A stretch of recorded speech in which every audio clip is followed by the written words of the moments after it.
We're trying to get that ZX9 and none look like they're on the grid, unfortunately. A few other gaps on the grid by the look of it now. I look down. Certainly the top three are there, then fourth is missing. Fifth row complete, sixth row complete, nobody on the seventh row by the look of it. Let's not worry about that.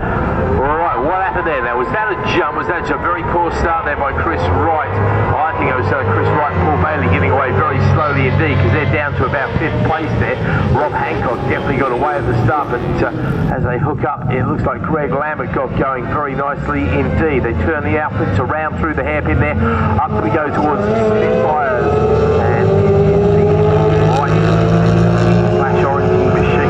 and certainly a Dayglow Express, and he leads the way to Rob Hancock and Baz and Devon. Round we go. Let's see if the one out to the right, Bailey, can make up some ground there. They did not get away from the line. Not sure what the reason for the time. I didn't get a chance to go over to the second paddock and have a quick word with them today. And I know Basil Bevan has asked me to say hello to AJ and Ray, who hopefully are here this weekend. And hello to you guys, cheering your dad, as Bevan on. Here we go then, into Honda Corner for the first of the 12 laps. And yep, right, Bailey powering that F1 into fourth place now. Obviously a little F2 is well suited to this track. All frantic braking down there, a little bit of weaving, bobbing, and no, Road and Bailey don't get past. Actually, I thought they were going to power past the little F2s have outbreaking, I think. So Right Bailey's trying to punch their way past at the next corner to Benny there. That time they succeed. So Lambert and Haynes is out across the line. And we've got Hancock and Bevan up next, King and Silver, Thomas and James, Right Bailey, Fayes and Fox, Gale and Gale, Max, Hanson Banks, Pearson, Bradshaw, Bannister, Porter, Pembrey and Fox. So 11 runners in this race now. The screen's established itself. The usual F1 and F2 battle going on. The F1's being led by Wright and Bailey, Fayes and Fox just behind them. F2's of course being led by the race leader Greg Lambert and Andy Haynes. Into Honda we go then, second time of asking. Lambert leading. Now we saw Hancock yesterday put a really good challenge in at the end of the race. I wonder if he's going to try and do it a little bit earlier this time. Looks like Wright and Bailey have found their way up to fourth place now. Slight variety in lines there. Everybody trying to get the drive on the exit as they go up towards Spitfires. A little right hand there. Through to Betty we go. No great changes there. The passengers working overtime to get their bump sliders bouncing on the ground as they try to hold the machines down.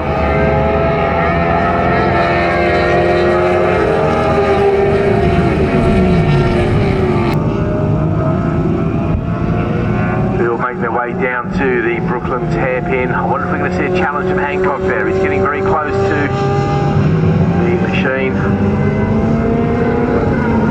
of the leader there, Greg Lambert and Andy Haynes. Separated over the line by around about 0.3 of a second. The top four covered by 1.4 seconds. Here they come over the line this time. Hancock surely is getting a stream effect down the straight. He's going to go for a dive down the inside. It looks like Lambert's got that covered. Dives back to the outside. The outside pass leaves himself vulnerable to attack on the inside. And indeed he does nearly get attacked by the King and Sinclair machine. King and Sinclair are trying to fight off Right and Bailey. So four out really trying hard down there. Fastest lap of the race down to Right and Bailey. And 1.1 seconds comes from the top four outfits inside. There we go, down out there, leading on the short run up to Brooklands. No great change, pretty even spread across the top half of the so outfits there. Ayers and Fox, I think you've had to give best to Thomas and James out there. Back markers have got a role to play in this as well though, because the Pepper and Moss between machine, not the quickest machine out there. And I do wonder if Bannister Reporter also might be something of an obstacle to overcome as the leaders come out. It was Right Bailey. Wanted to get confirmation, couldn't quite see it that distance. Right Bailey with well, the fastest lap now goes to Fayers and Fox. So I'm not quite sure where James has found that sort of lap time from, but all of a sudden the quickest outfit on the circuit, Players and Fox, who's now trying to find his way past the F2 outfit in front. Right, Bailey looking up the inside. Oh, Hancock right to the nose there, I think. Takes his line as he's quite entitled to do.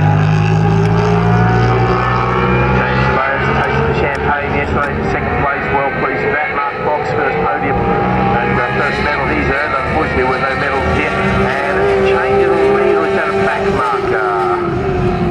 I think that's Hancock out in front. I think Rob Hancock's found his way past. We get confirmation when they come back into view. A little bit hard to tell from this distance, unfortunately. Here we come through Carter's Shell. We've definitely got some back markers coming up to Honda there. Coming out of Honda, I should say. But yep, that is Hancock taking over the front running as Wright and Bailey now start to give Greg Lambert a hard time. Hancock and Bevan out in front. Lambert and Haynes there in second. King and Sigler. Players and Fox do move past Thomas and James. A little bit slower that time. Let's see what they can do as they try to catch up the group in front of them. So Hancock and Bevan now lead as they come up to 21. No change in top three from the start finish line. Top five, in fact. Players and Fox trying to get past the F2 outfit in front of them. Smaller outfit. It's an hour away, not a huge amount of difference between these outfits. And there goes the back marker. First two are through. The back marker safely, but Wright and Bailey, I think, are going to get held up just a little bit. This gives the left two outfits a little bit of an advantage. Every little fraction helps in racing, of course, as we all know.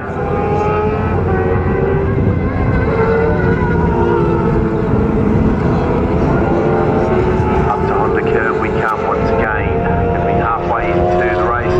Hancock and Bevan drift out beautifully towards the curve there. Gives an on-driven wheel a little bit of a hard time. 105 and 50. Now the hot pace, Lambert and Haynes chasing after Hancock and Bevan. Determined to get that lead back, but a little bit of a wobble, I think, on the exit of the hairpin there. So still advantage Hancock. Slightly different lines into Benny. Both quick. I don't think anybody gains any great advantage. Right, Bailey stalks ahead of F2 outfits now. Chris Wright's been doing this for a long time. Multiple runner-up at this championship. He's done well in European racing as well. He'll know very well indeed that he's not in the battle for the overall win, really, because he is the leading F1 outfit. Not quite sure what sort of signals there are between himself and Paul Wright. I'm sure passenger obviously has got plenty of time to look over the shoulder and establish where and communicate with the driver what's happening. Well, having said all that, looks like he's definitely wants the lead because he goes diving past on Greg Lambert there. So that's Chris Wright and Paul Bailey up to second place on that 62 machine. 105, not quite cracked the 104s yet, but I wouldn't be surprised if he managed it this time because Hancock and Bevan is definitely the next target. Mind you, Greg Lambert's going to fight back. He'd like to beat the F1 outfit as well and get a bit closer to the leader of the class at the moment.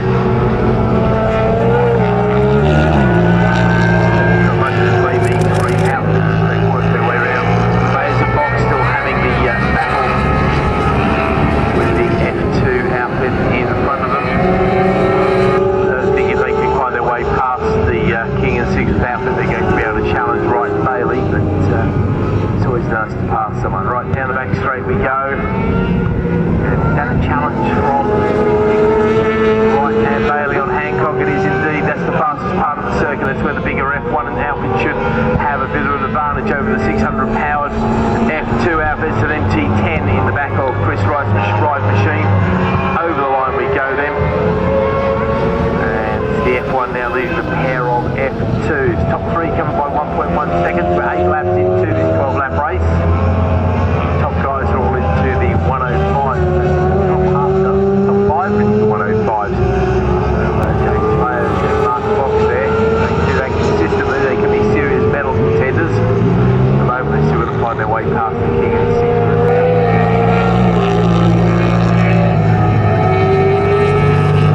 Let's wait and see how this establishes itself. Can't see that Hancock and Bevan are going to be able to get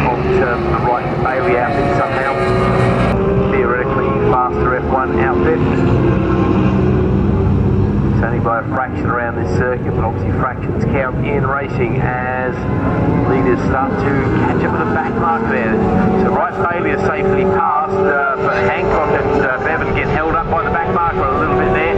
So I think they've had to compromise. The gap between themselves and their rivals over the line last time was 8 tenths of a second. It's now 4 tenths of a second. So Lambert and Haynes definitely all having a dive on Hancock there. Oh, they turn in tight. They've touched down there, I think. The outfit definitely looked as though it was about to go sideways. I wouldn't be surprised there's a little bit of orange paint on that machine of Hancock's there. That was so close, but everybody maintained station. Another back marker to consider there, and he goes down the outside. It's coming out to Benny one. That's to challenge Greg Lambert. Definitely would have helped the passengers holding on that little bit extra tight. Can't work being a sidecar passenger, that's for sure. Wright and Bailey cleanly through. They'll be coming across the line very shortly to claim 10 laps out of the 12 distance.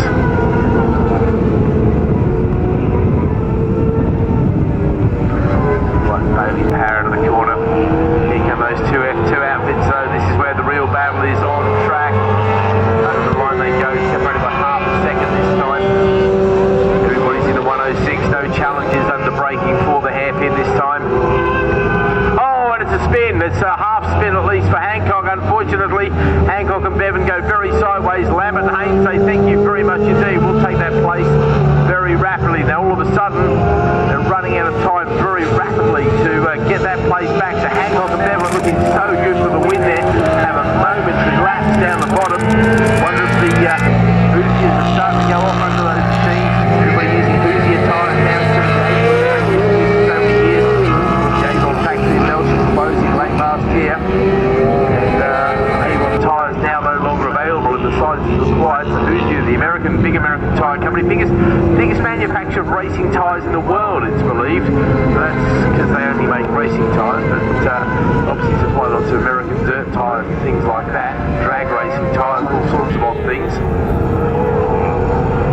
Over the line we go then for the last lap flag, and Hancock and Bevan have enjoyed that second place, and now 1.7 seconds back from the lead, so unlikely they're going to be able to make a back gap. They've lost about 2 seconds unfortunately with that moment down the bottom there. Shows how easily you can chuck everything away. And now they're being compromised by one of the back marks as well, just to add insult to injury. Successfully negotiating the back marker. Players of Fox still trying to find a way past old King Sigsworth there.